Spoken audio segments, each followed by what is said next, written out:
Alors, il s'agit d'un rétrécissement sur l'artère carotide interne au cou.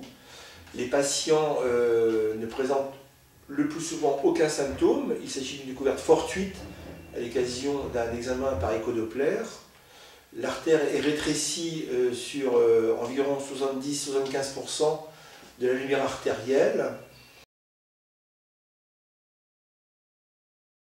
Les symptômes, quand ils sont rencontrés, ce sont des symptômes neurologiques, d'insuffisance neurologique hémisphérique, sous la forme d'une difficulté motrice du bras ou de la jambe, de façon contralatérale à l'artère intéressée, voire d'un accident paralytique de l'hémicorps contralatéral ou d'un accident ophtalmologique, par perte de la vision de l'œil du côté de la carotide interne.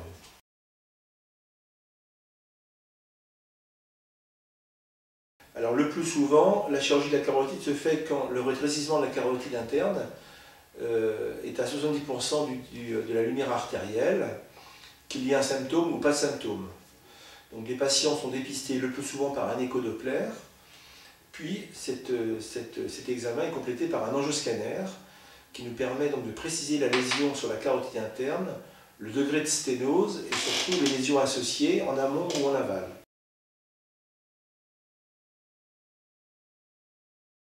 L'intervention se fait le plus souvent sous anesthésie générale. Elle dure environ 1 heure. Elle consiste à une incision du cou au niveau de la carotide interne pathologique. La technique consiste à enlever le séquestre athéromateux, c'est-à-dire la plaque d'athérome qui obstrue la carotide interne, est enlevée sous contrôle de la vue, après un clampage de la carotide interne d'amont et d'aval. Puis la fermeture de l'axe carotidien est effectuée à l'aide d'un patch d'élargissement qui est suturé par un surjet circulaire de fil chirurgical. L'intervention dure environ 3/4 d'heure. La durée de clampage est d'environ 15 à 20 minutes.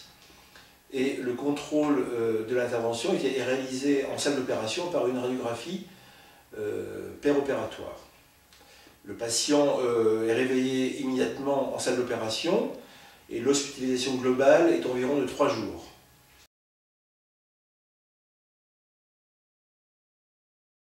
La durée d'hospitalisation est d'environ 3 à 4 jours.